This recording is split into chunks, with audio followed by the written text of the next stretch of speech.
Welcome back to the Content Swap Podcast, the podcast where Aaliyah and myself assign each other a piece of content each week and engage with it at the end of the week. I am Parker, and you are... Aaliyah, which you already said.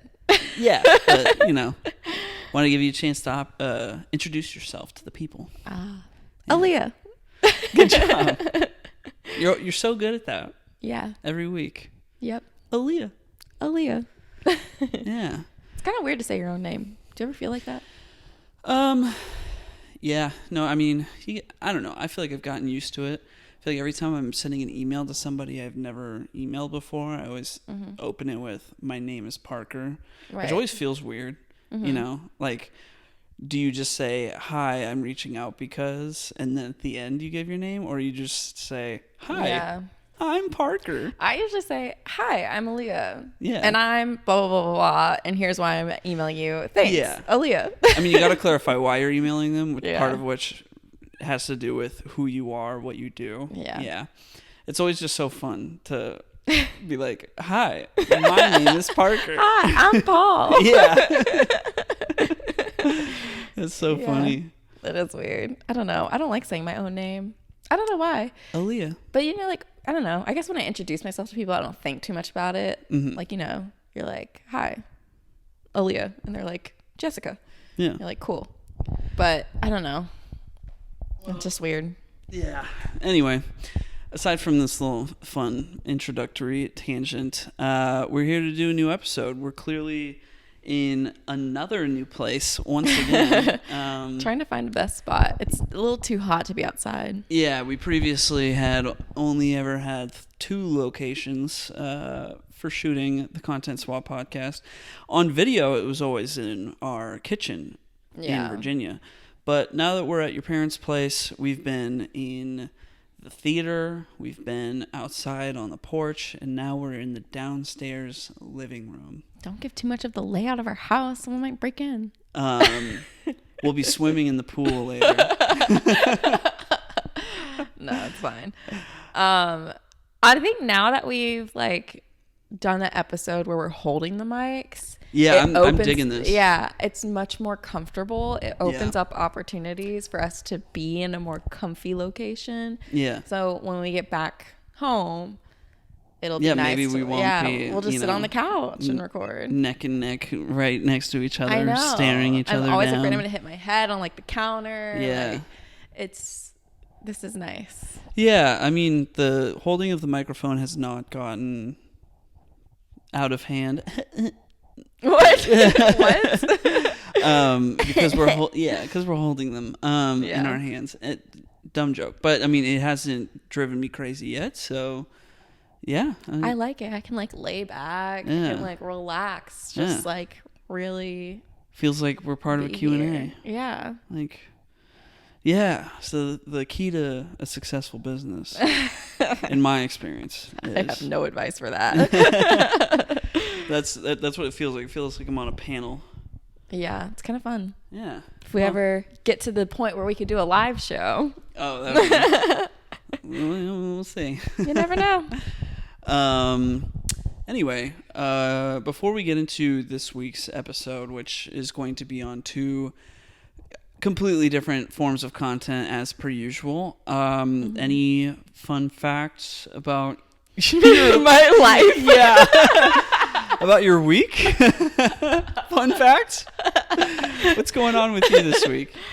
Honestly, not much. I've had a little bit more time to sit down and read more than I did last week. So I started Homebodies, which is it's a book about a Black woman who was writing for a magazine and gets fired, and she feels that she's been fired based on discrimination because there are no employees of color. She's never been given a performance review, and she does her work, but the only thing that separates her from everyone else is her being Black. And also her the editor just anytime she pitches stories that have are centered around Black narratives or the LGBTQ community, her editor just kind of shuts it down. So not the best workplace environment. She gets fired. She's really upset about it because she's literally there's no reason why I should have been fired. And so she's kind of figuring out whether to make a deal about it, whether to like share publicly her experience working at this place, whether it's worth it, whether she'll end up receiving backlash for that. But also like figure out her life, like what she wants to do and like where does she go from here? Because like this was a place that could have given her an opportunity to like be where she wants to be. So it's interesting. I really enjoy it a lot right now. So yeah. Nice. That's that. And so has she decided what she's going to do? So at this point she's written, so she had, when they fired her, they required her to sign an NDA. And she wasn't sure if she wanted to sign it because that meant she couldn't publish anything about her experience. Yeah. She ends up signing it, but then she decides to, like, in a moment of like heated passion of like being upset, she writes like a letter and decides to post that letter on Twitter. So that's where I'm at right now, and that's kind of the beginning of the book. Like I'm only 5-6 chapters in, maybe. Oh gosh. Maybe. Well, I already know exactly where some part of that has to be going with her posting that to Twitter. Yeah. I mean, you never know what can happen. I don't want to spoil it. I kind of know a little bit about where it's going to go because it's kind of in the summary of the book. Yeah. They tell a little bit about what happens with the letter. But the rest you kind of have to read for yourself. So, well, I can only hope that it goes in a more positive direction than where I feel like it's going to go, just because the internet can be a place. Yeah. And, you know, I don't know, even in my own head, as you were describing her experiences, I was like, that sounds like super valid, like, yeah, good for her, and recognizing all of that stuff. But then in the back of my head, I'm like, oh, the person who maybe spends too much on the internet listening to this is coming up with like a million reasons in their own head for why it's not about race, etc., etc. And it's interesting because she has a friend who kind of does the same sort of work that she does, and that friend is a white woman, and so like when she gets fired, her friend who's the white woman is supportive of her, but like doesn't like, it's like when she's telling her like, oh, I feel like I was fired based on like discrimination, her friends were like, well, what if it's not, like what if it's this and what if it's that, and like she's like frustrated because she's like, I feel it, I just know it, I've like been here, I know the interactions that I've had, and like I can't think of any reason why it's not, but also this is like her friend, and so she kind of like doesn't know how to respond to that, and it's just kind of like, yeah, okay. And they don't really like talk about it, and her friend's like, oh, did I say something wrong, like did I upset you, and then she's just kind of like, it's fine. So it's interesting. You're seeing like not only her grapple with what's happened and try to figure out like where it all came from, but also as she tells the people around her how they respond to it. Like she has her partner, and her partner's like trying to be supportive of her, but is also kind of like, maybe you shouldn't make a big deal about it, maybe you should just like find another job. And it's like, but like everyone has valid reasons for what they tell her, and it's all kind of like you see where they're coming from, and it's like, if you do come out with a story, how does that impact you? Like, will you get blacklisted from like, you know, these media places because they don't want to deal with you or whatever, you know? And it's like all valid things, but at the same time you're like, but this is wrong. Like, it seems like discrimination when you read it, and you're like, you want her to do something about it, but at the same time, I don't know, it's just, it feels like it's grounded in realism of like how someone would actually kind of handle it. Yeah, I feel like I just like went on a tangent. No, I like blacked out. No, you're good.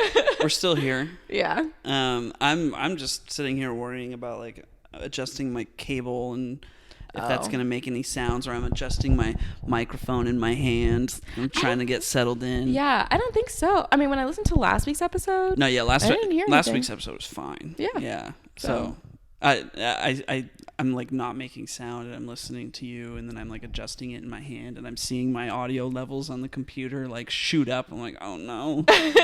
So hopefully not. Yeah. Well, it sounds like an interesting book. Yeah. Give us an update next week. I want to hear more about it. Will do. If I finish it. If you get a chance to read more of it, yeah. I've been so slow. I was so sad because I like wanted to read so many books this summer, and it's like it's going real slow right now. But you know, it happens. Yeah, it's just a lot going on right now. All right. Mm-hmm. Anything else?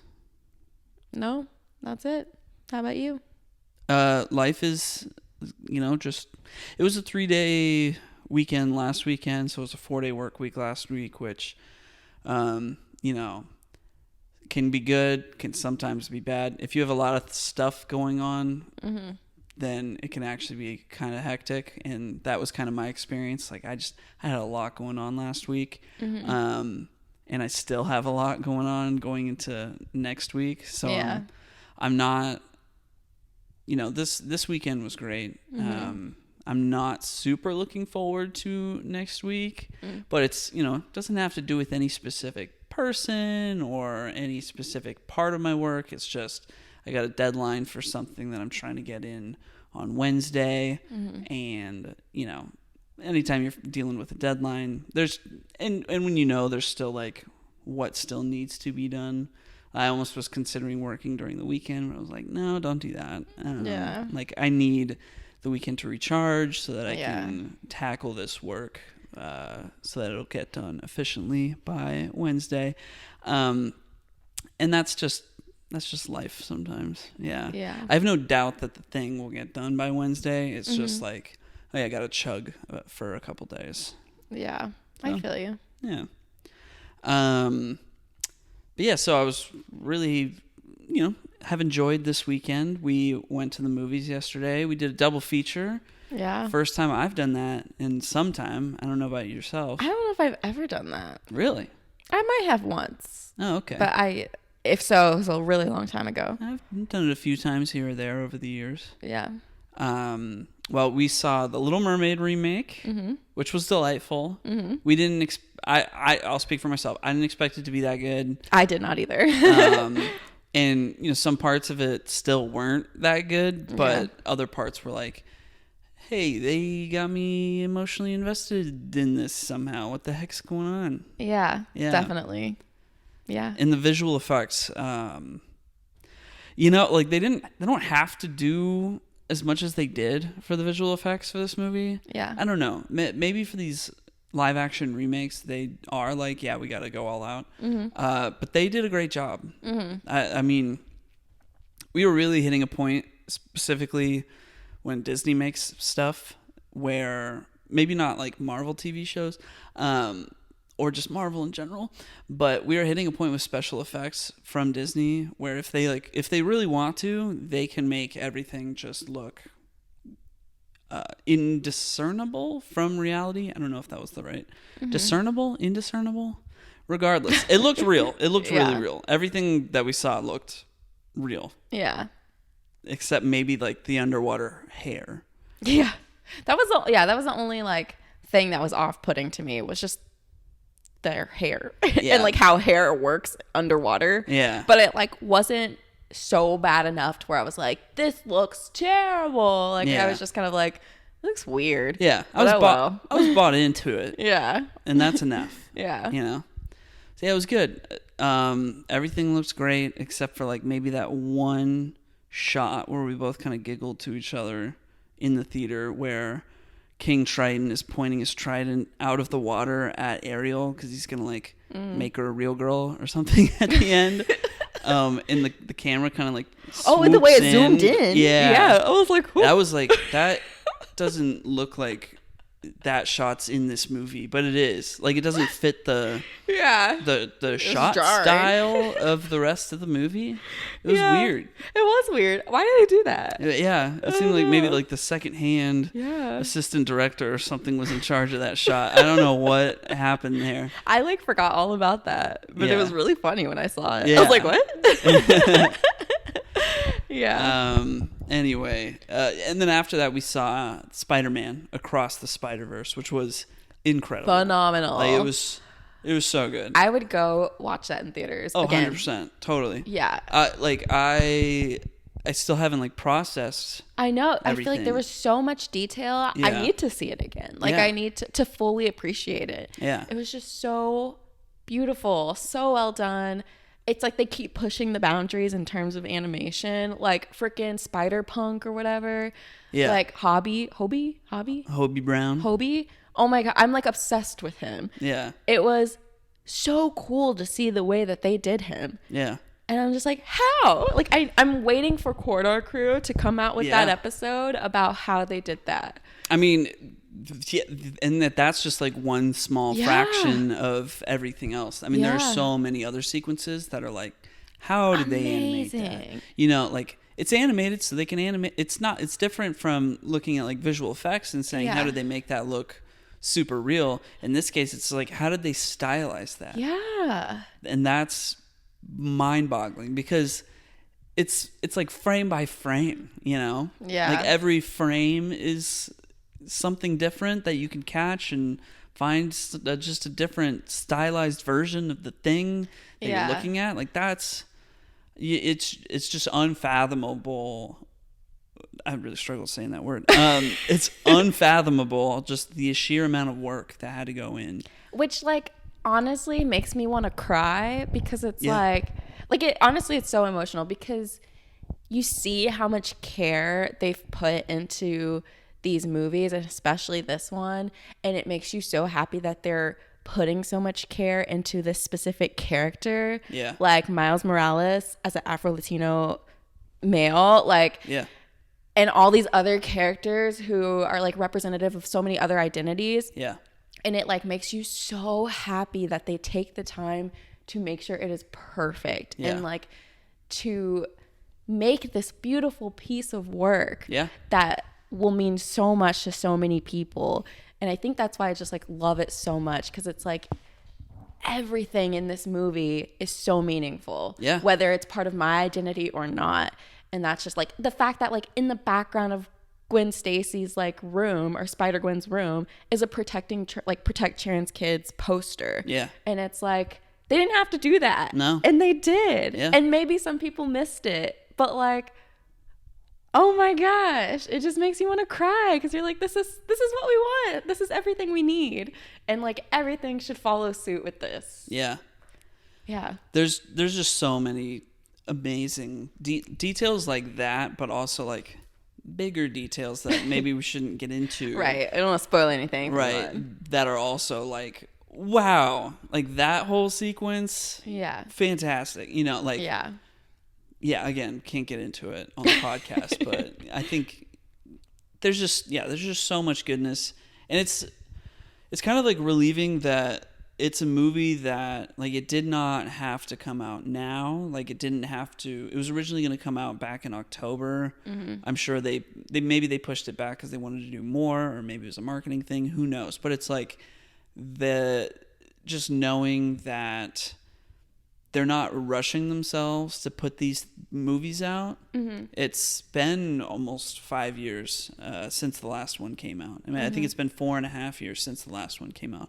So they're not held to like a specific deadline, whereas like a Marvel Cinematic Universe movie would be, because you know they're on a schedule. They've got, you know, these movies are coming out in this order.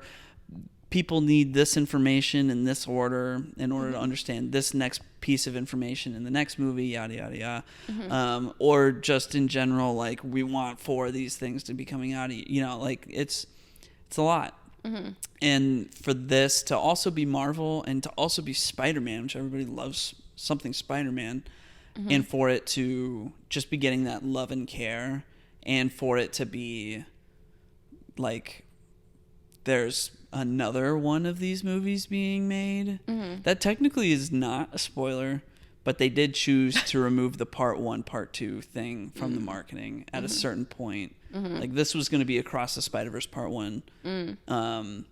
So, but I know at the end of this movie you were like, what? Yeah, I didn't continued? Know. Yeah. I didn't know. So maybe that's like a light spoiler, but the marketing already spoiled that it was a part 1, part 2 situation. So there is another one coming next year, currently scheduled for March. Mm-hmm. And just the fact that this movie was like 2 hours and 15 minutes. I didn't even know that. It's already like packed. Yeah.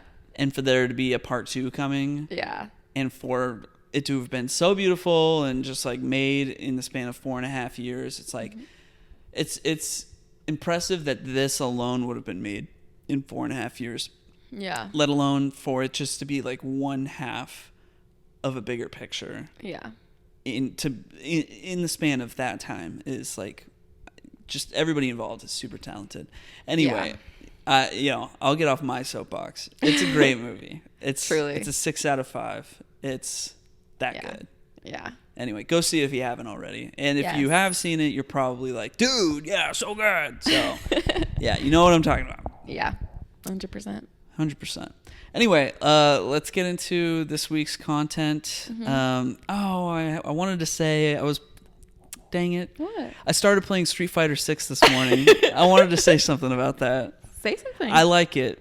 This is your podcast, babe. You can say what you want. No, you're right. Well, I haven't had a lot of time to play Zelda this week. I'm hoping to play a bit more Zelda tonight before we go to bed.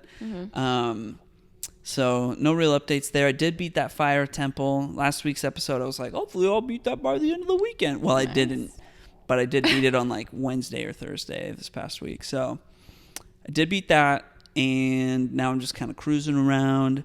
I'm realizing in Zelda, like, before I've done the stuff at the top, like I've done the big stuff at the top of the map. And before I go to do the big stuff at the bottom of the map, I'm trying to do the small stuff at the top of the map too. So I'm really just trying to go top down, just like sweep through the whole thing.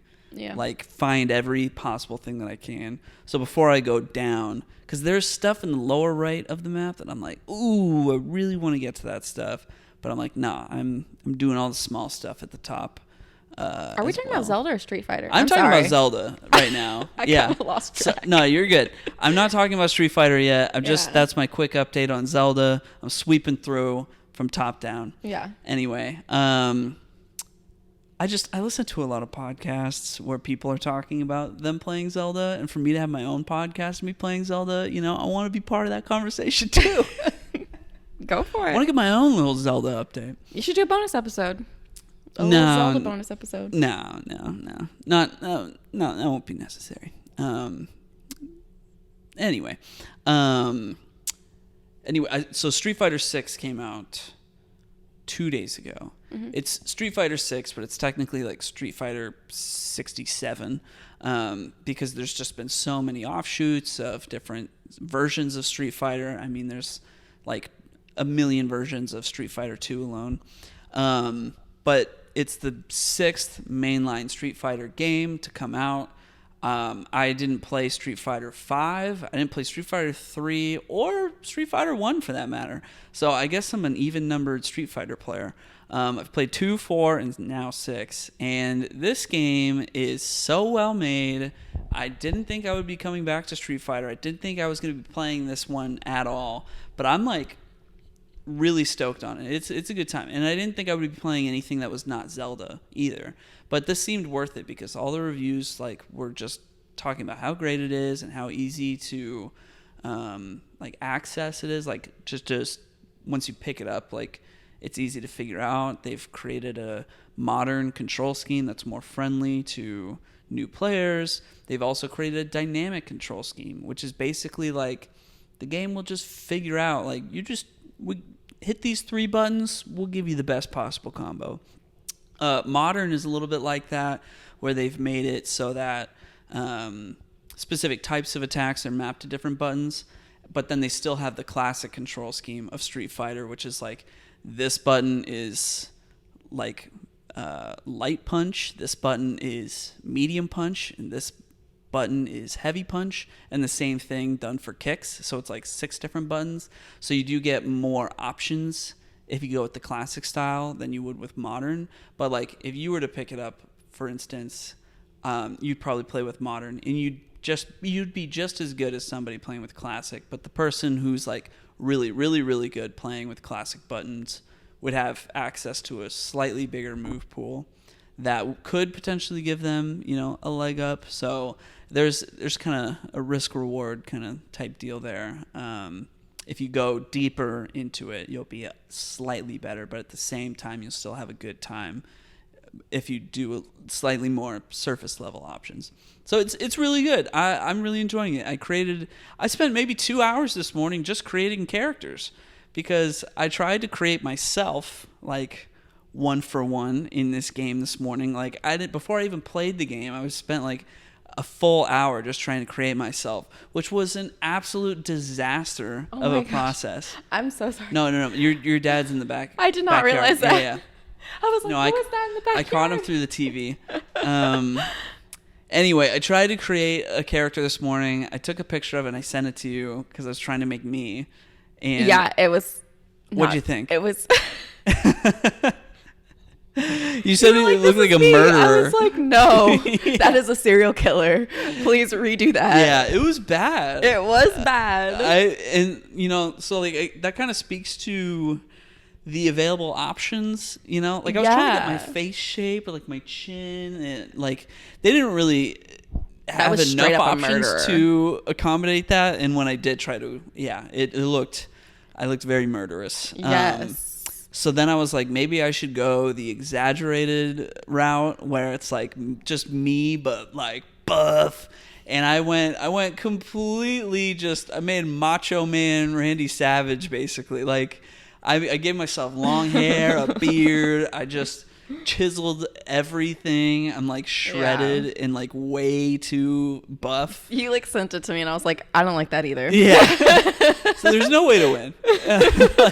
That character creator is like, it's in depth and I'm glad that it's there, but it's also like, good luck trying to make somebody that does not look jacked up, because even a YouTuber that I watch called Maximilian Dude, he made a character, and I watched his video like 2 hours ago.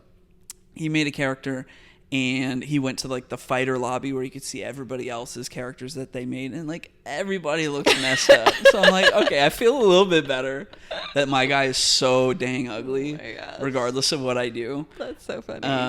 So that's just how it is.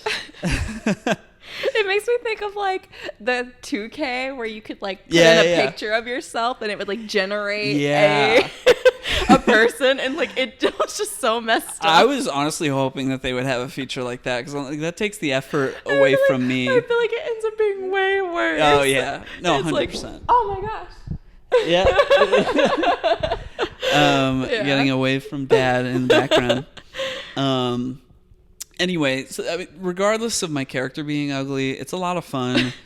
You're kind of you're running around this city doing like chores and like fighting people, and at any given point you could just like fight almost anybody. So like people will just be walking around and they're like NPCs, and their names will be above their head, and it'll say what level they are, and you can just, anybody you see that with the name and the level, you just walk up to them and boom, like fisticuffs right away. You'll be like this like small girl, and you'll be like, no, you're like, let's fight, and she's down, she's like, let's go. It's not like you could go around and just punch anybody. It's consensual fighting. Consensual. Like, you see like an old lady and she'll be like, yeah, let's go. Like, oh my gosh, I'm ready. Wow. It's great. So yeah, I'm enjoying it. I'm playing with Classic just because I know that's what the Street Fighter that I'm used to. Anyway, yeah, and I like it. And I played a little bit of the actual like arcade with the main characters. There's like 18 core characters, and they're actually animated very well with equal proportions, stylistically, that make total sense. And the game's it's really well made. I'm blown away by it. And that's honestly, I'm also afraid that that's going to be the last time that I comment on it, because now that I've like gotten 5 hours in with that, I'm like, all right, great, Street Fighter, but also need to finish Zelda. So I'm not sure how much Street Fighter I'll play in the next few weeks, but just as like a fighting game, I'm glad to have it. Like that would be, that's like my new, if I'm ever hanging out with somebody and it's like, oh, you want to play this like one-on-one, Street Fighter is going to be the new go-to. It's like Smash Brothers always, but like I'm glad to have like a one-on-one fighter, because it's a part of my gaming history that has gone largely ignored for a while. I would play the old Street Fighters, or I play Soul Calibur. Sometimes I play Tekken, and now it's like, okay, new Street Fighter. That's it. So I'm happy about that. Anyway, longer update than I expected. Now we can get into that was for posterity. Now let's get into this week's assignments. Yeah, sounds good. All right, so this week I was assigned The Thing by John Carpenter. I made it sound like a book. Directed by John Carpenter. When did this movie? Oh, it came out in 1982. Good job. And this is honestly kind of a bad summary. We can get into the details afterwards. Just go for it. But essentially, this movie follows a group of United States scientists. I don't know why I said United States. U.S. scientists, one of which includes Kurt Russell, and he's kind of our main character of the story. His name is Mac. And so they all are on this kind of like research base in Antarctica. And one day, this Norwegian man comes rolling in on a chopper, gets... Helicopter. Oh, are they like... I thought that was just another name for a helicopter. It is, but it could also be referring to a motorcycle. And I just wanted to not paint a picture of a Norwegian man rolling up in a motorcycle. In Antarctica? In Antarctica, yeah. Got you. Yes, a helicopter. And he's like shooting at this like husky that's running to the U.S. Research Center, and which was very disturbing for me. I was like, why is he shooting at this dog? The dog is so cute. I guess trigger warning. Too late for that. Yeah. Honestly, this whole episode needs a trigger warning. There's a lot of... I wrote a trigger warning in for my portion for your assignment later, so... Perfect. Yeah. Yes. Trigger warning all around. Yeah. Boom. And so this Norwegian man gets out of the helicopter explodes, and he's just like going crazy on this dog, like shooting at the dog, but also because the U.S. scientists are now outside, like looking at what's happening, they're getting shot at as well. And so they end up shooting at the Norwegian man and he dies. And they're kind of confused. They're like, what the heck is going on with that man? Why was he like losing it? And shooting at this dog. Yeah. They're like, we do not understand. So Kurt Russell and another colleague of his decide to go to the Norwegian base, which I guess is not too far. It's like an hour there, hour back. To just see like what's going on, to be like, what's up with your dude? Yeah. And so they do that. And when they get there, basically here's what they find. They find a destroyed research center. They find a man who has died a horrible death. He's kind of all like sliced up, mangled up. Yeah. And then they also find this weird, like half man, half alien amalgamation of a creature. Yeah, they're not quite sure what it is. Yeah, they don't really know, but it's very disturbing. Yeah. Very gross looking. And they're like, what is this? And they're like, did the Norwegians like find this thing in like a block of ice? Because there's like a big ice kind of cut out. They're like, we don't know what this is. We're going to take it back with us, which like, not me.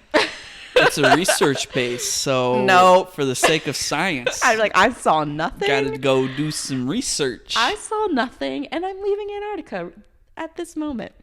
And so they bring this like weird creature thing back to their camp for testing. And I'm skipping a few pieces. Yeah, just go. But essentially, there is a scientist who does some tests and figures out that this is like an alien species that basically can spread to different living species, other living species, and like imitate them. And it can spread pretty rapidly. Like I think he says like, if you're alone with this thing, like odds are you're going to turn into it. Or it's going to turn into you, I guess, because it's imitation. Yeah. And just like a few thousand, like some thousands of years, like everyone on the planet will be, is that what it's like? It was like so many years that like it'll spread to so many people on Earth. Oh, no. He wrote like a few thousand hours. Oh. Yeah. Yeah. Oh, goodness. Yeah. No, his projection was like... It was like 27,000 hours, right? Yeah, I think I did the math, and it was like... It was something like 100 days or something. Like, like half a year, basically. 6 months. Oh, my gosh. Like... Even scarier. Yeah. My bad. I got that wrong. So, yeah, in hours, like, basically the planet will be overtaken by these things. And so he's like, we gotta burn everything. Like, we cannot keep these things around. Nope. But because they now have this knowledge that this alien can imitate, they're like, well, how do we know we're not imitations? So then the whole movie kind of becomes this guessing game of like, who's the alien in the group? Mm-hmm. And no one now trusts anyone. Everyone's super like concerned. They're like, you're an alien. I know you are. Or like I'm not an alien. You're an alien. Yeah. They're like pointing guns at each other. They're like threatening each other.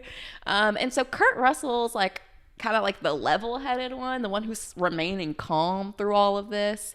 And he's kind of like leading what needs to happen. So like the scientist, because he was alone with one of the alien things, they decide to lock him in like a shed kind of thing, because they're like, all right, you're the one who's been the closest to these things. You're most likely to be an imitation. Let's put you away. And one of the scientists is trying to figure out a way to test like their blood, because I guess there's blood differences between an imitation and a human, but then he ends up becoming an alien. Yep. And so then and all the blood's gone. Like they can't, because someone took all the blood or something like that. Like, yeah, they have like backup blood for themselves. Like if they ever get injured or something, they've got blood so that they can do like a transfusion to make sure that they'll be okay. Yeah, and someone got rid of all that blood. So they can't even test anyone's blood against this like blood that we know for sure is human blood. Yeah. And so Kurt Russell has to like figure out a whole other way to figure out who's the alien. Which is a pretty good idea if you really think about it. Yeah. Yeah. So his way of figuring it out is like he will try to do like basically he like warms up a like wire and everyone gives a drop of their blood in like these what are they called? Petri dishes. Petri dish. Yeah. Yeah. And he takes this hot wire and he's like, if this were the alien is just trying to survive. So if anything is going to harm it, it's going to react in a way to get away from that thing. Yeah. Versus human blood, it's not going to do anything because it's just blood. And so he puts this hot wire in each Petri dish. Petri dish? Yes. Yes. What am I saying? Right? And to see if it reacts. And that scene is literally so anxiety inducing. It's like the best scene in the movie. It stressed me out. And like I do not do horror movies. I hate horror movies. I hate jump scares. And the movie is not necessarily a jump scare very often, but this scene that's all it is. Well, yeah, because you're on the edge of your seat, not knowing like what is going to happen. Who can we trust? Yes. Like we've starting to get to know some of the characters, so it's like, is it going to be him? Is it going to be him? I think it's him. Yeah. Oh, it's not him. Yeah, it might be that guy then. You know. Truly, like that scene, I had my like hand in front of my face because I was like, it's gonna be one of them at least. I know it. I just don't know when it's gonna happen, and I need to prepare myself for when that like big jump comes. Mm-hmm. But anyways, so that narrows it down as to who is an alien, who's not. And they need to go out to the shed to see if our OG scientist who had initially done the test. Yeah, the scientist. Yes. Pretty much that ends up, we realize that OG scientist is an alien because they figure out he was building a spaceship. Yeah. Like, did we clarify in the scene where with the copper wire that it did turn out that one of them was a thing, and there was like, oh yes, one of them was, and then they like turned into the thing. Yeah, it like ate one of the other guys like right then and there, and so there's two other guys that are tied up to it that are freaking out. Yes, and anytime they come across one of the aliens, they have like a blowtorch, a fire torch thing. Yeah, they have a flamethrower. There we go. I couldn't blowtorch. A fire torch. So they had a fire thrower. A flamethrower. A flamethrower. I played a lot of video games. I forgot what it's called. Okay, they have a flamethrower, and they're just like burning everything. So they obviously burn the dude that's an alien, but they have to also burn the dude who got like eaten, because he will turn into an alien. Yeah. So dang, so it's like a zombie shapeshifter. Honestly. Yeah. So wild. They're dwindling down. There's really only 3 guys left who it's confirmed they're not alien. Well, sorry, 4 guys left who it's confirmed they're not aliens. 1 just stays back into like the camp, while the other 3 go to find the scientist who discovered that it was an alien. They realize he probably is an alien because they've witnessed that he was building a spaceship. And he had like escaped. So they're trying to find him. They're also at the same time like blowing everything up, because they're like, we just have to burn everything to the ground. Yep. We cannot risk this getting out. Like, we can't risk it infiltrating the planet. So yeah, did they kind of hit a point where they were like, it doesn't really matter if we survive or not? Yeah, all that matters is that we just destroy everything, all of this. Yeah, I mean, because it was spreading so rapidly just amongst them. Yeah, it's like, we can't risk it. We just need to like get it all out. So they figure out that the scientists had been building a spaceship, which instantly clear means signs you're an alien. Yeah. Symptoms may include building a spaceship under the ice. Honestly, I thought that part was kind of silly. I was like, really? He's building a spaceship? Like, that? I mean, that silly. part. I like, for sure. Like that part is kind of the most like, there's no way. But at the same time, if you just suspend your disbelief and you just kind of look at it, you're like, dang, scary. It's already building a spaceship. You know, it could go either way. Like, if you buy into it, you're like, ooh, yeah, that thing is smart. It is cooking. It can make anything happen. Fair. Yeah. So anyway,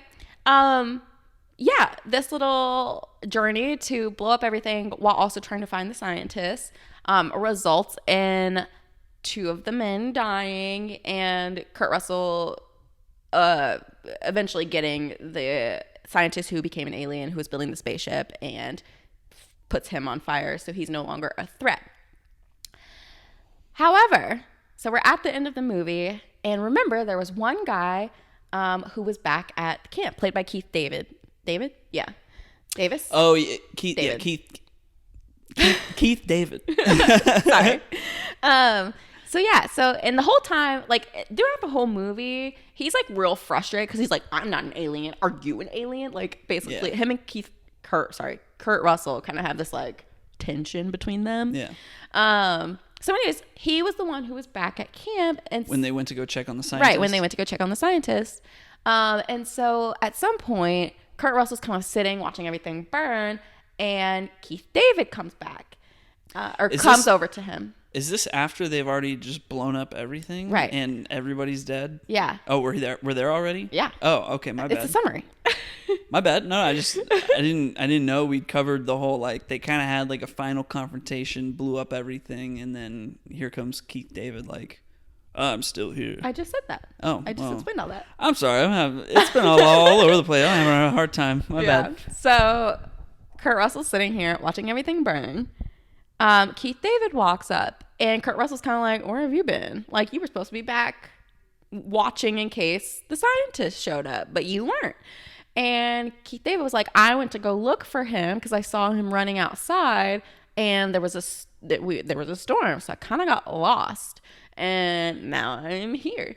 And so the audience is supposed to be like very weary, and Kurt Russell's also like, like, that's kind of strange. Are you an alien? And we're all kind of thinking like, is he an alien? Because if he came across scientists, then maybe it transferred to him. And so they kind of just like look at each other like, well, what now?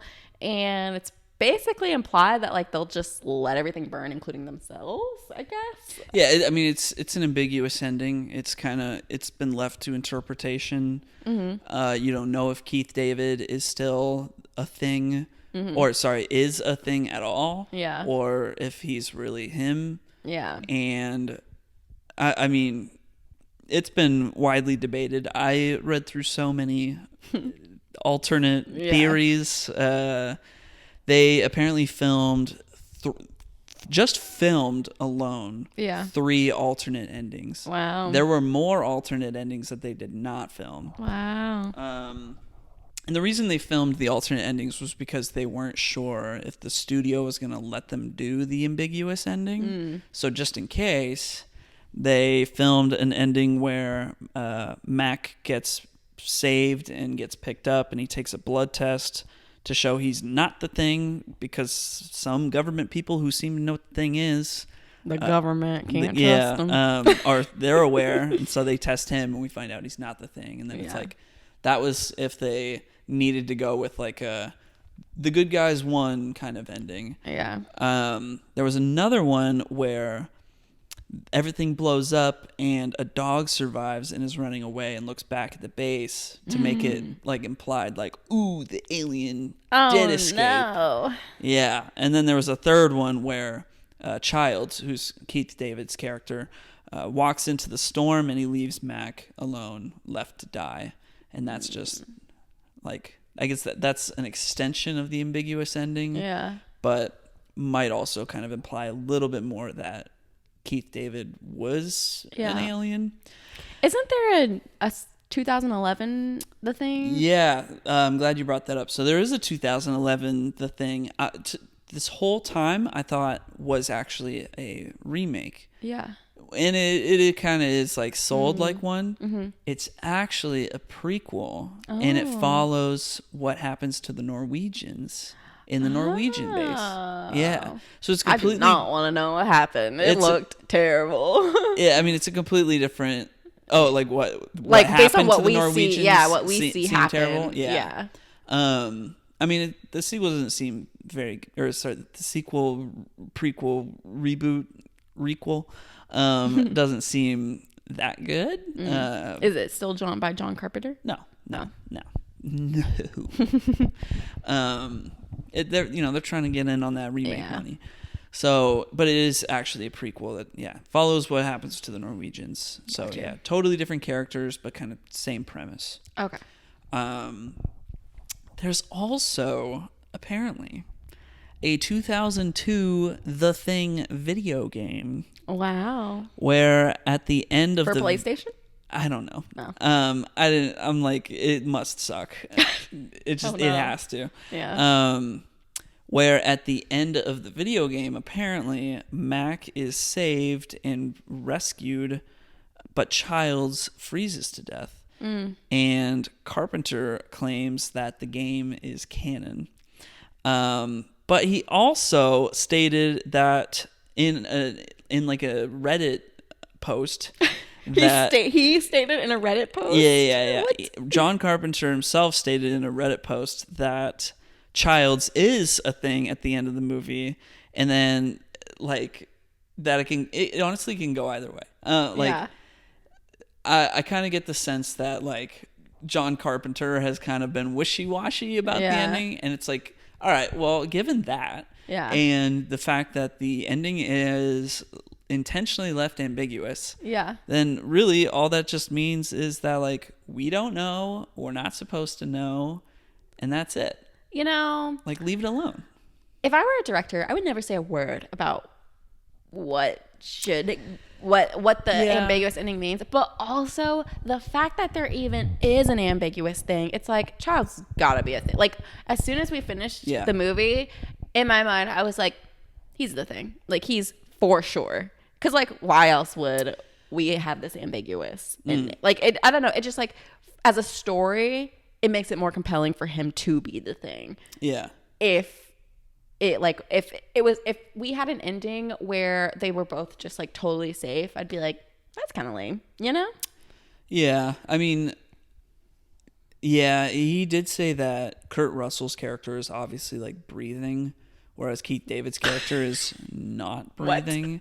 And that's supposed to indicate, like, he's a thing. It just, like, makes logical sense that Childs would be versus, like, it doesn't make sense that Kurt Russell would be.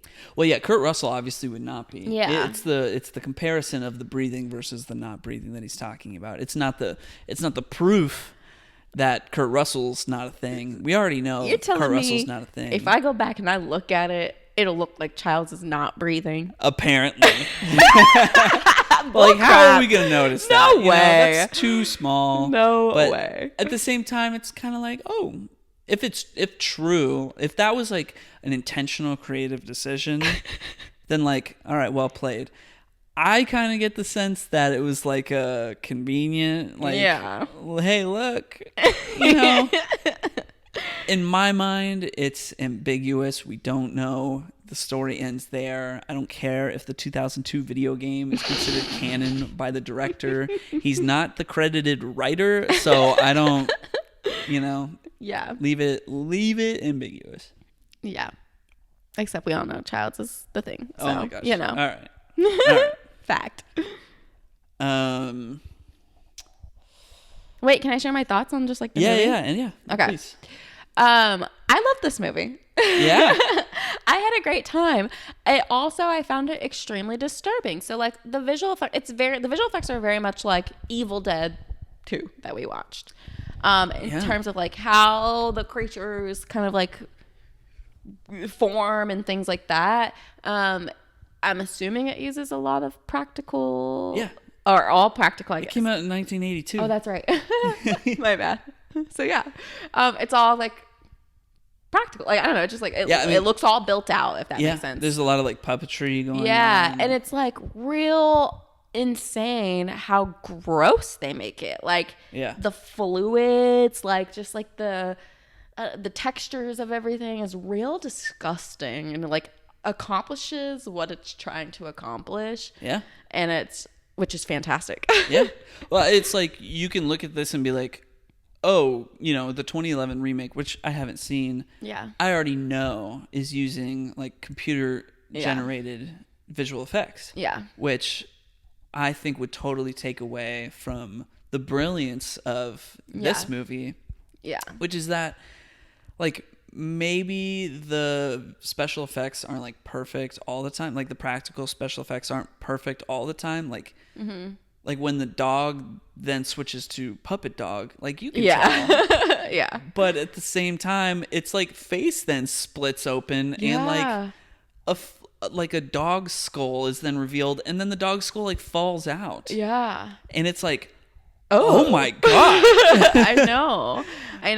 So like you don't care. It's incredible. I honestly was not anticipating how like grotesque this movie was going to be. Because in like the very first shot you see when the movie literally starts. The one computer generated effect. Yeah, it's like this awful CGI flying saucer. Yeah.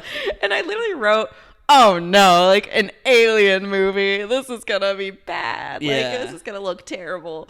And so yeah, I like as soon as we see that dog, I was just like, like, oh my gosh, I was not ready for that at all. And then like it just ramps up from there. Yeah. I also wrote down that I loved it. Loved this movie. I'd only seen it once before. And I feel like I was kind of lukewarm towards it when I watched it the first time. I was like, oh, this is a classic. Cool. But watching it this time, I was like, dang, this might be one of my favorite movies. Like, this is... Wow. I was just, like, I was really just captured in the whole thing. You know, like, it helps that we were watching it in the home theater with, like, great sound. But I just was like... I'm just so totally bought into this premise right now. I don't remember who is a thing and who's not. I love that. I love the mystery of it. Yeah. And it helps. Maybe I'm finding that these classics that I didn't quite appreciate the first time, I'm liking more the second time because I'm watching them with subtitles. I can tell what's going on. You know what they're saying. Yeah. Yeah. It makes such a difference. Oh my God. You gotta love captions. Yeah. Like, I mean, not to go back to Spider-Man, but like, I was having, and also at the theater we went and saw it in, the volume was kind of low. Yeah, at first. Or maybe I just adjusted. I don't know. I was really struggling with like what they were saying, especially like Hobie. Yeah. And he's British. He's got like a Cockney accent. Real, like, thick accent. This is like Daniel Kaluuya. Yeah. Yeah. You got to commit to your pronunciations. I know. See, I've been I feel like ever since you told me I was saying sword wrong, I'm second guessing everything I'm saying. Yeah, you did say sword the other day. I'm glad that you brought that up because I when you said it, I was like, I need to go tell everybody. What better way to do that than a podcast? Tell the world. Whatever. I feel like ever since then, I'm like second guessing everything I'm saying. No. You made fun of me because I say Zegweiler. Renee Zellweger. She's in the next movie we're going to be talking about. Yeah, you called her Zegweiler last week. Yeah, I thought that was her name. I'm sorry, hon. It's okay. Yeah, just commit. If it's wrong, I'll tell you. Okay. Say it with confidence. No one will care. Daniel Kaluuya. Yeah. Hobie. And also, I just don't want to get people's names wrong. Out of respect. For sure. Anyway. But yeah, no, subtitles make such a difference. Absolutely. Being able to know what people are saying. And you can, going back to movies and being like, oh, they said that? That makes so much more sense now in the context of this. Yeah. So overall, I was enamored with this whole watching experience. It was perfect, Yeah. And the dark shots, the atmosphere is really well sold. Mm-hmm. The music is really well done. It's apparently the first John Carpenter movie that he did not do the score. Oh, wow. Because Ennio Morricone did the score, which is if you're a director and you score your own movies and anybody's going to take over your scoring duties, Ennio Morricone is quite literally the best possible choice to do that. He is the movie score guy. Although I think he passed away a couple of years ago. Oh. But fun fact about that, actually, is that the score for this movie was actually nominated for a Razzie. What's that? That a Razzie is basically the reverse Oscars. It's the opposite. Oh. It's the worst movies of the year. Really? The score? Nominated. Yeah, the score was nominated for a Razzie. I think most people tend to disagree with that. This is also going to get at a larger topic that I'm about to start covering. Yeah. But the interesting thing there is that Quentin Tarantino ended up actually using unused parts of there was a whole bunch of stuff for the soundtrack that Ennio Morricone did not use, and then he worked on The Hateful Eight with Quentin Tarantino, and the stuff that was not used did get used in The Hateful Eight, which is interesting because they're completely different movies. But he ended up getting nominated for an Oscar for The Hateful Eight's score. Wow. So it's I'd literally be like, the system's broken. I hate everyone. Yeah. So getting at the bigger topic here. So when this movie came out, people did not like it. I believe that. They did not like it at all. I believe it. All the critics had negative things to say about it. It lost its money. The studio canceled their multi-picture deal with John Carpenter. Wow. John Carpenter claims the trajectory of his career would have been totally different if this movie had been successful.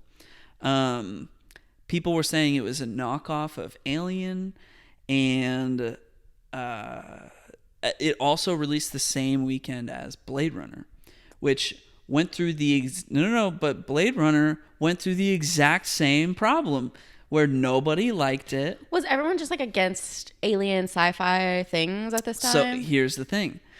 Both of these movies came out a few months after E.T. Oh, no. So E.T. had painted this whole wonderful picture, a wholesome picture of aliens. And so some analysts have claimed that the reason why this movie wasn't successful was because audiences wanted that kind of more friendly friendly alien tale. Yeah. But now they're getting the evil alien tale they got from Alien in 1979.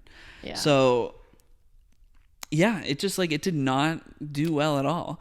But then when the home video release happened, through word of mouth, it did gain cult success, which also then caused a critical reevaluation of the movie, and that's when people started to understand that it actually is a really, really good movie. And John Carpenter himself says that it is, of all of his movies, his favorite movie that he's ever made. It's actually on IMDb, it's ranked number 153 Nice. On the top 250 movies list. Nice. So, yeah, like that is, it's wild to me that something can come out and people could say, oh, it's so bad. It lost all its money. We're canceling the picture deal with the director. And then for like 40 years later, it's considered one of the greatest movies ever made. Like that. Yeah. That blows my mind. It kind of makes you think about like what movies now are coming out that we hate. Right.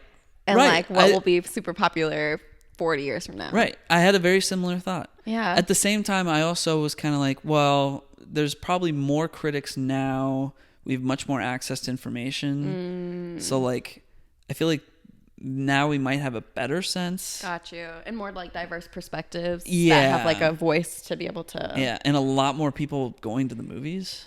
Got you. So I don't know if it would still happen the same nowadays.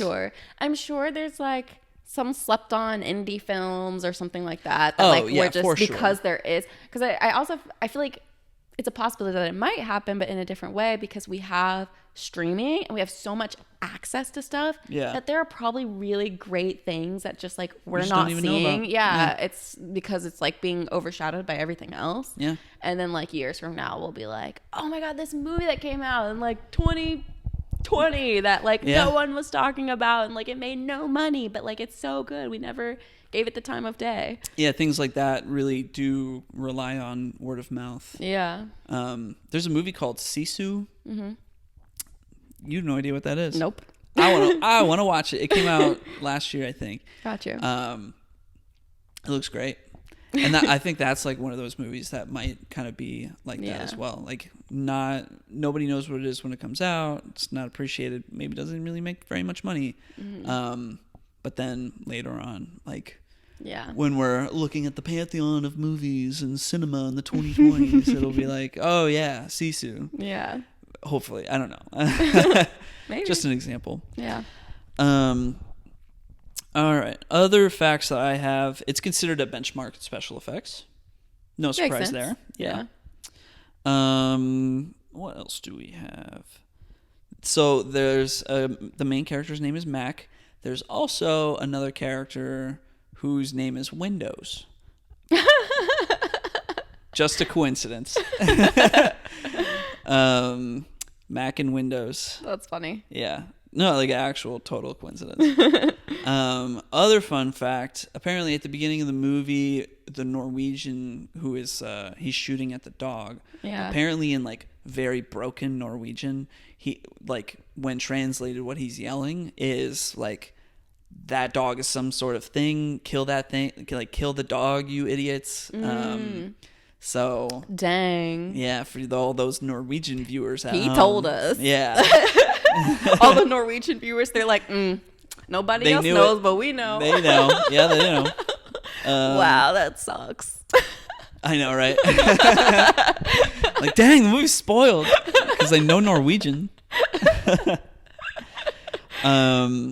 Another fun fact, the Norwegian camp that they go to check out that's like all burnt down and destroyed, and they're like, oh, something bad happened here. Yeah. It's just the original camp. What do you mean? Well, they destroyed the camp that the Americans are at. Yeah. By the end of the movie, they blow it up and they destroy it. Well, to save money, after they film that sequence, they're like, all right, now let's do the Norwegian camp scenes at the same place. Smart. Yep. Very smart. All right. Just a few more facts here. So apparently in British Antarctic research stations, it is a tradition to once a year watch The Thing. Ain't no way. If I were a research person at the British like station, I'd be like, no. Like you were not HR. about to play these mind games on me. Yeah. You were not about to scare the heck out of me on my first day here. Right. Like it's not their first day. I don't care. It's not the initiation tradition. I'm it's not like watching it. Oh my gosh. It's like they do it in June, I think. I'm not doing it.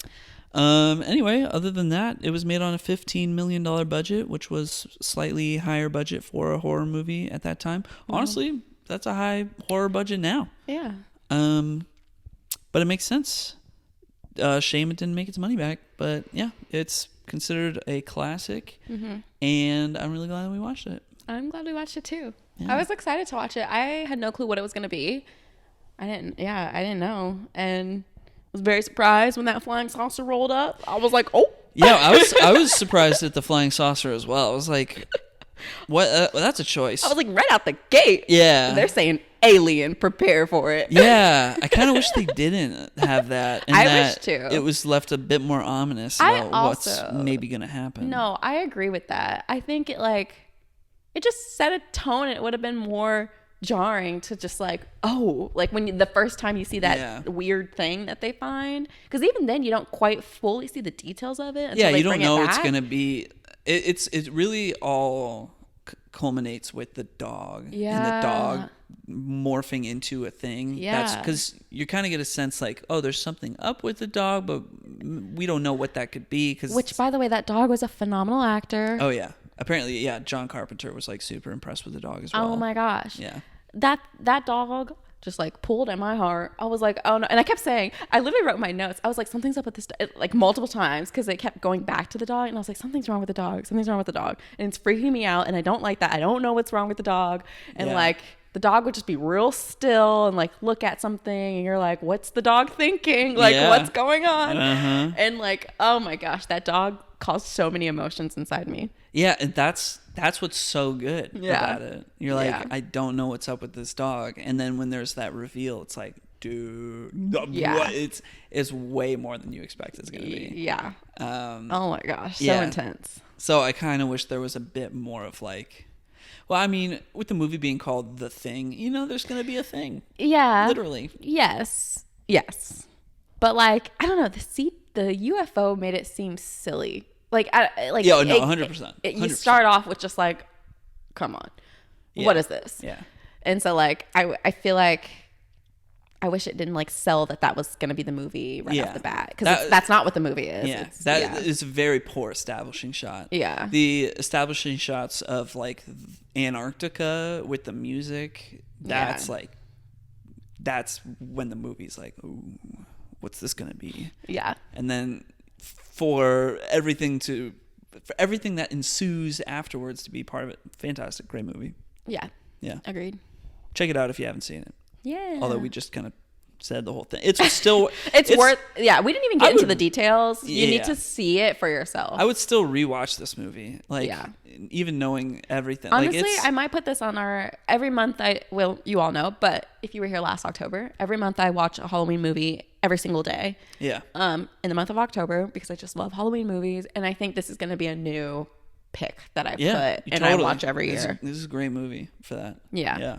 So thank you. Can't wait. You're welcome. You're welcome. And that's everything I had. Nice. Awesome. Well, we should transition. I feel like I keep seeing, I don't know if it's a gnat or if it's a mosquito, and like... Oh, I mean, there's just something kind of buzzing around. Yeah, but I feel like I like... In my mind, I'm like, oh, it's a mosquito. And so then I'm like itchy. It's a thing. I'm just like hallucinating that I have mosquito bites. Yeah, I feel you. Or maybe I do. I don't know. Yeah. Well, I guess we'll find out. You'll be okay. I don't know. They eat me up. All right. So next up, we have Empire Records. I don't know when this came out. My guess is 1995. Ooh. Oh, good job. I saw it in the credits. Oh, so you lied.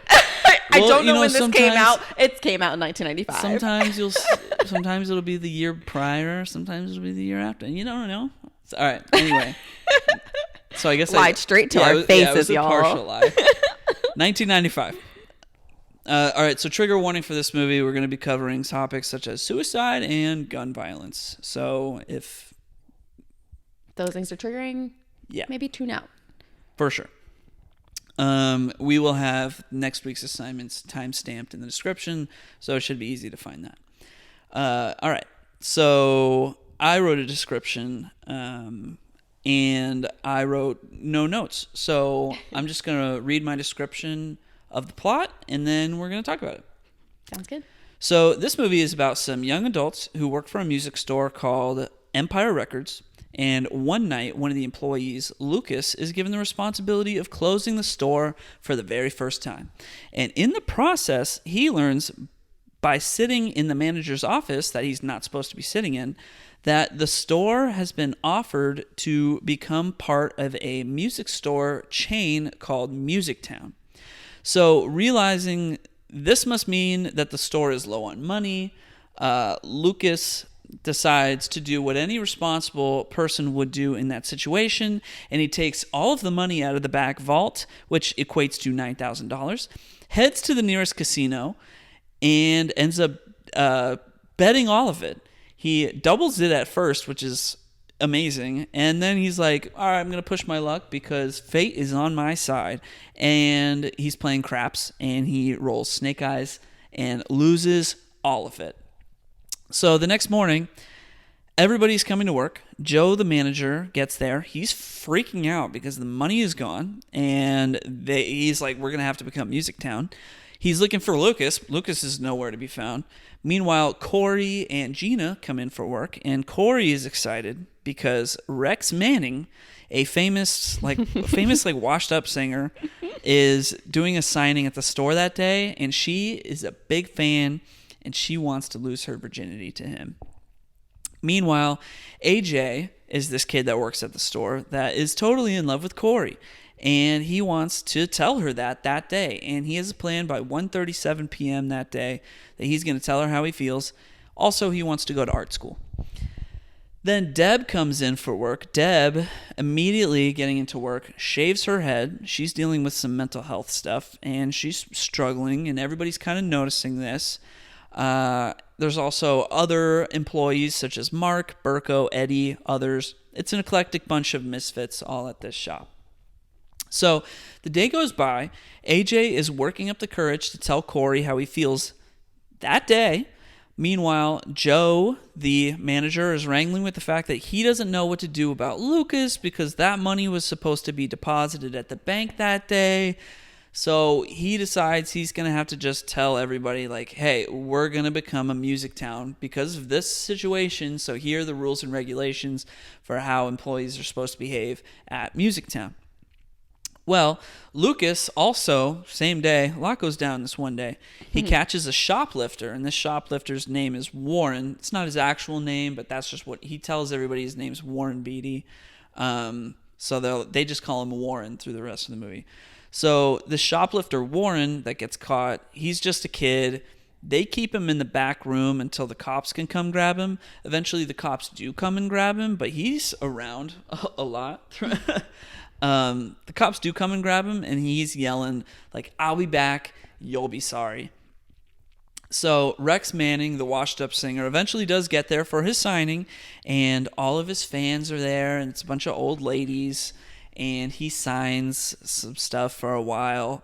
Corey then decides that she's going to make her move during his lunch, and as she makes her move, and as soon as Rex Manning starts to accept her advances and make his own advances, she freaks out and she goes to the roof. She just like, nope, I'm not going through with this, and she heads to the roof. Well, AJ is on the roof, and he sees Corey coming, and he figures, hey, this is my big chance.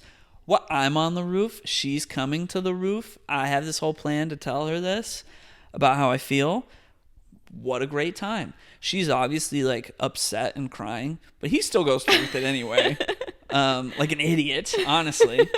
So he starts telling her how he feels, and she's like, oh my God, this is not the time. So she then kind of leaves and goes to lunch with Gina, another one of the employees. And Gina's like, don't worry about it. We'll find you another man. And Corey is like, I don't need another man. And she's like, I don't need a man at all because I don't cope with these situations by finding more male attention unlike you. And Gina is like, oh, and she takes great offense to this. I mean, that was a low dig. It was a low dig. And then she decides she's going to go sleep with Rex Manning instead. So, dun, dun, dun. Yep. Anyway, an awkward scene ensues where everyone finds out that Gina is hooking up with Rex Manning, and then for the sake of, and that just happens, and then for the sake of, after that, for the sake of helping Deb feel better about herself, everybody decides they're going to have a mock funeral for her so that she'll get to hear how they all value her, and they say some nice stuff. And then she ends up revealing that, she reveals to everyone that she had tried to kill herself the night before, and she looks very relieved to have gotten that off of her chest. Also, Gina in that scene reveals that she wants to sing in a band. Which seems out of place with the rest of my description, but I think they were all. Everybody was kind of everyone was saying like stuff that's just been weighing heavy on them about their own selves. Yeah, which ends up making Deb feel comfortable to like also share what's weighing on her. Yes, nailed it. Well, eventually, Warren, remember him, the shoplifter that said, "I'll be back and you'll all pay." Well, he's back, and he's got a gun now because he said they'd all pay. Well, Deb confronts him because she doesn't really care at this point, and she is telling him to cut it out. And Warren's like, "You all think you're all so great because you work at a music store." And Lucas, being Lucas, the guy that blew all the money at the beginning of the movie, and just has this like philosophical take on life. He's kind of just calm and asks people questions and gets to the point of things, I guess. Lucas chimes in, is like, "Hey, Warren, sounds like you want to work for the music store." And Warren's like, "No, I don't." And Lucas is like, "Yeah, you do."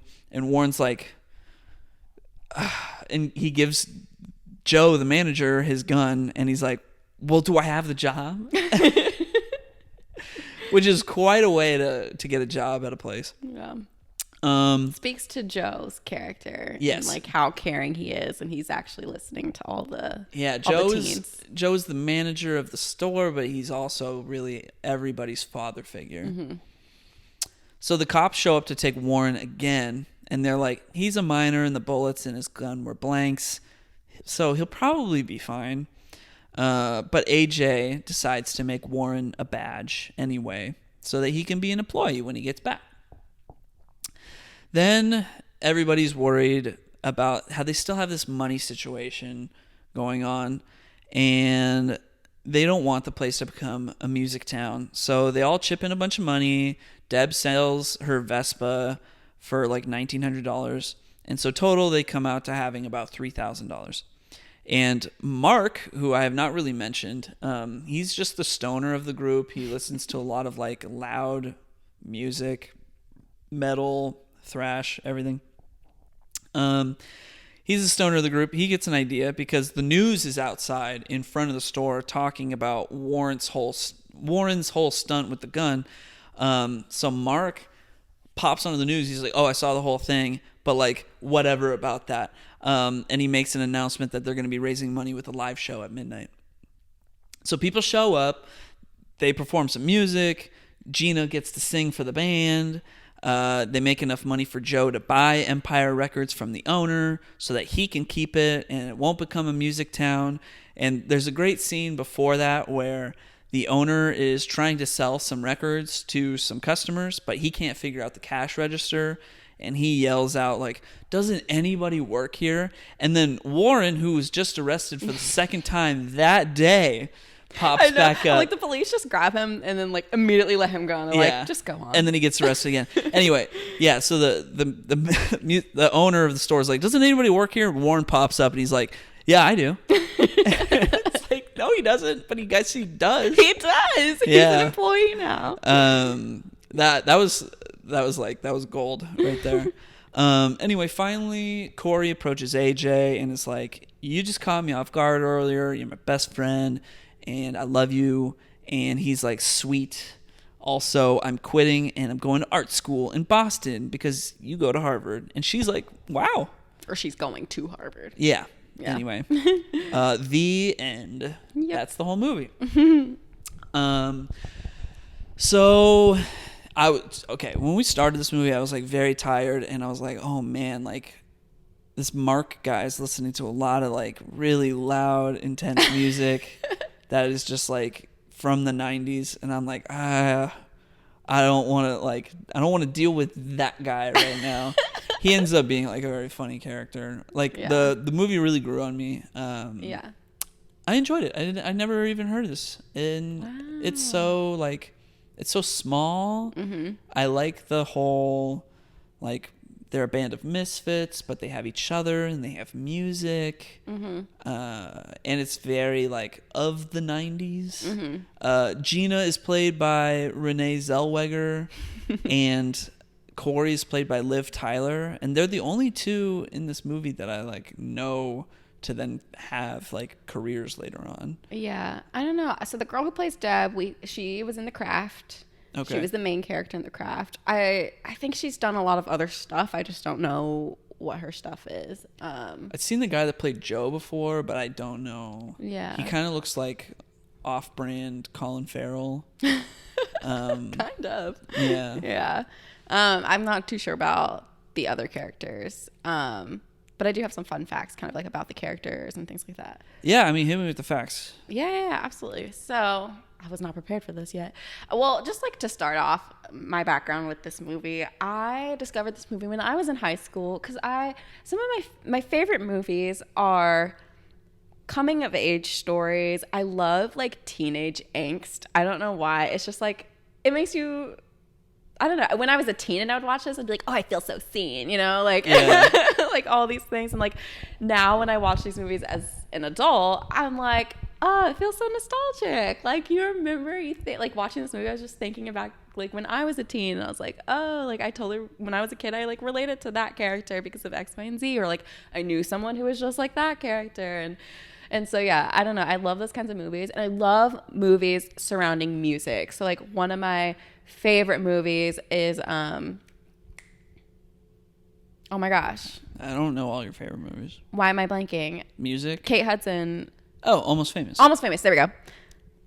That was not telling of, like, how I feel about that movie. I really love that movie. You love that movie. It's one of your favorite movies. I know it's one of your favorite movies. I absolutely love that movie. And so, I don't know. It's like, when it comes to movies surrounding music or where like the characters are really invested in music are like my favorites. When it comes to books, I love food related books and I don't know why. But this like movie, I love the simplicity of it. It's just one full day. It's kind of chaotic, but like that's how teenagers are. Teenagers are very chaotic and just like thinking about so many things. And I don't know. It just is like, I love this movie. Yeah, it's great. It's so simple. And like no one I know has really come across this movie, even though I feel like now it has like a cult following. But I feel like I'd heard the title before. Like somebody has at some point mentioned it. For sure. I would be surprised if you hadn't heard it in some way, shape, or form. Yeah. But a little bit of background on this movie. So this movie was written by a former employee of a store called Tower Records. Yep. We used to have those. Oh, wow. And they were employee of the one at Christown Mall in Phoenix, Arizona. Okay.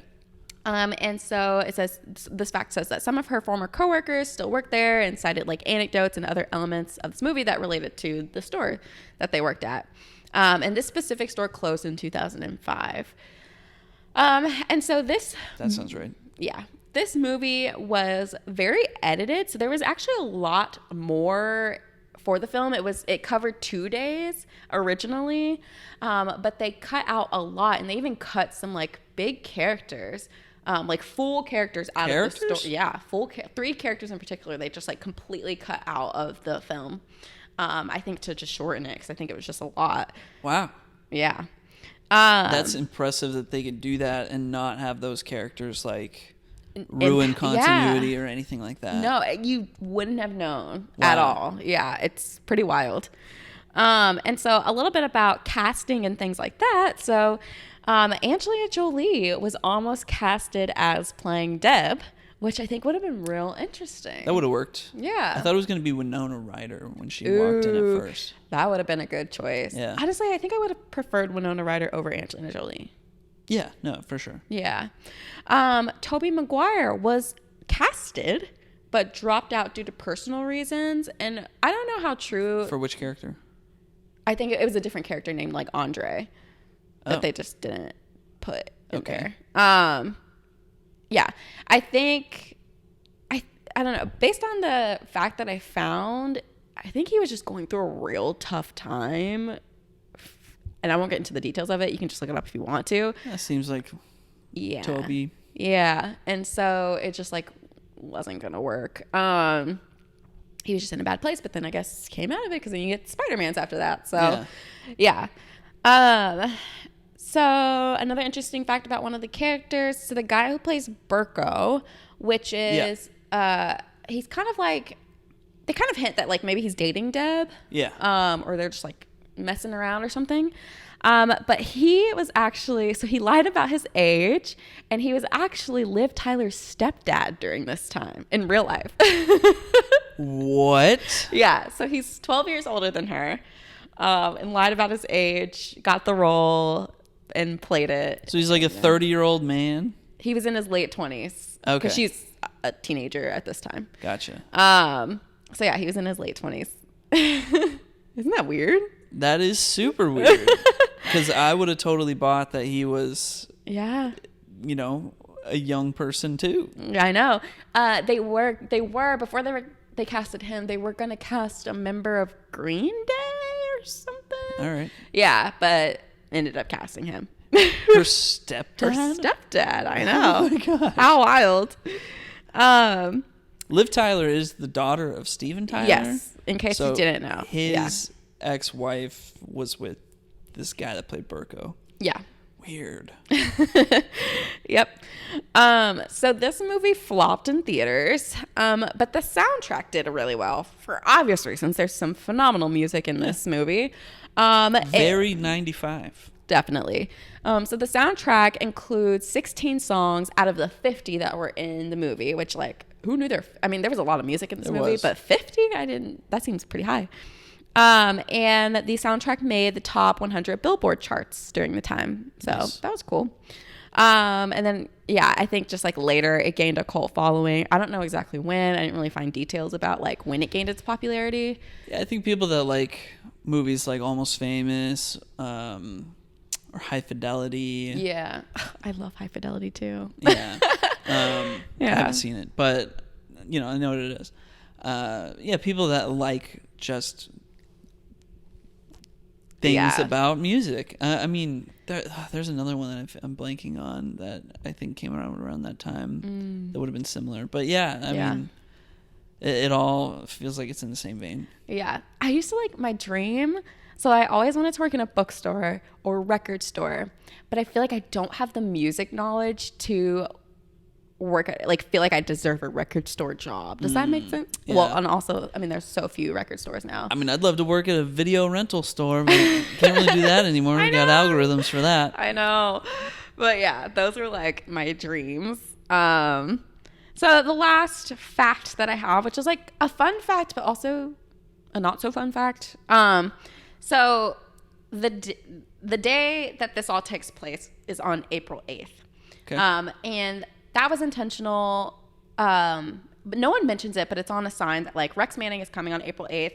It was intentional that the date was April 8th because that was the day that they found Kurt Cobain's body. Oh. So they wanted to honor him. Now, the fun part of this April 8th date is that it is now celebrated as Rex Manning Day because of this movie. And so, people all around celebrate this day. And, I even saw, because I was, looking up Rex Manning Day. There's so much merch you can buy for Rex Manning Day. But also I found... No way. Yes. I also found on Ryan Reynolds' YouTube, he has a video, celebrating Rex Manning Day. No way. That's great. And it's so cool. And I'm I absolutely love this. And I will from now on, because I didn't even think about, I didn't know that when I first saw this movie. Yeah. Throughout the movie, before Rex Manning gets there, they're all talking about how it's Rex Manning Day. Yeah. And they're just saying that because it's Rex Manning is coming that day. They're oh yeah, on Rex Manning Day. Yeah. And I was confused watching it. I was why? What is Rex Manning? Am I supposed to know who Rex Manning is? And then it turns out he's this fictional music artist. Yeah. That's great. Rex Manning Day, April 8th. Yeah, and there's been times where the cast has come together. I think in 2018 they came together to celebrate Rex Manning Day, and I think they did interviews or something like that, some sort of event. Yeah. But I'm I will now be celebrating Rex Manning Day every year because that's just so fun and I love it. That is pretty funny. And I want to find the people who know about Rex Manning Day. So I can be Empire Records. Yeah. So yeah, that's all the facts that I have. Nice. Yeah, I mean, yeah, I like this movie. I don't have a lot to say other than it was an enjoyable watch. It's very of the time. Yeah. Oh, one other fact. I didn't write this it. down, so hopefully I can remember it well. But so Mark, the character that you were like, I hated him at first, but then he grew on me.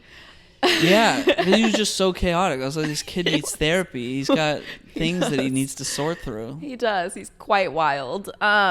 But there's a part where he's eating pot brownies. Yeah. And he's watching I think the band's called Gwar. Gwar, yeah. I think Yeah. it was in the credits. Yeah, Gwar. This Gwar concert.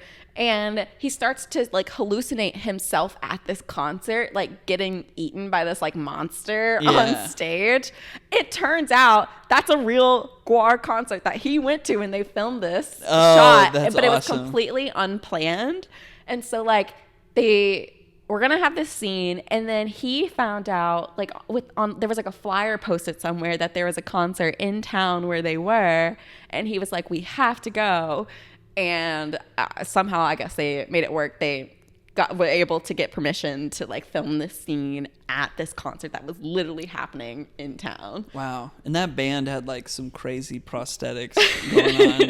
It was a terrifying That band. scene is so funny though. That scene is hilarious. Because you like see him, he's like starting to freak out. He's hallucinating. He's getting eaten by this like a monster that looks like it would be in Power Rangers. It looked like a Little Shop of Horrors, like the Little Shop of Horrors plant thing. Like that's eating what him. Yeah, He's and like, what? I know, and he's like, you see his face. He's like starting to freak out, and then he's like, yeah, he just finds it funny. Yeah, and you're like, that's hilarious. Yeah, but yeah, no, I just love this movie. I'm so glad we got to watch it again. It's been a minute since I've seen it, so yeah.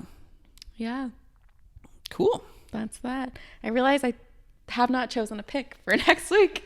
Yeah, I didn't look at my list. I just kind of have one in my head. I don't know why oh no, I do have a reason why my pick is my pick, but okay. I don't know if you're going to be like stoked on it. I don't know if I'm necessarily stoked on it. Then why are you picking it? Because it's the only thing I can think of. Okay. Yeah. Well, hit me with it. Oh, I almost want to look at my list so I don't have to pick it. But maybe I'll be wrong.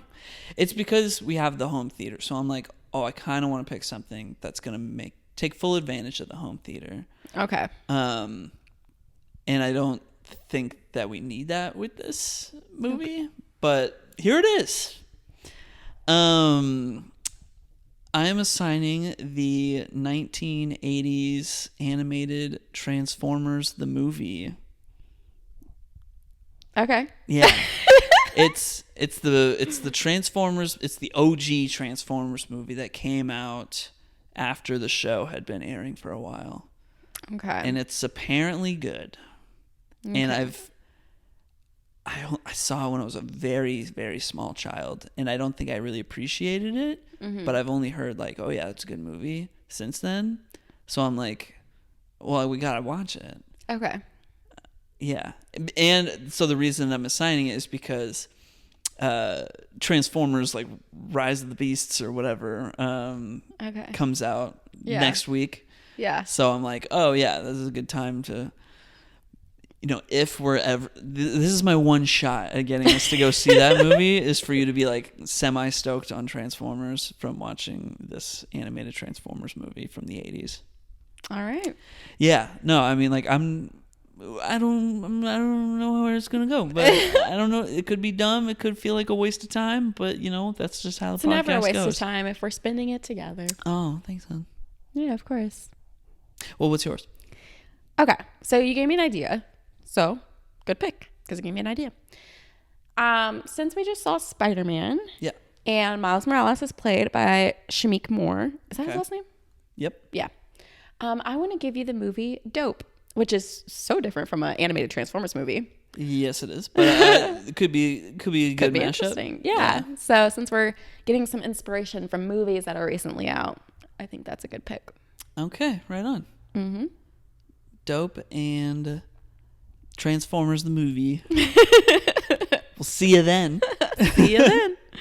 All right. Bye. Bye.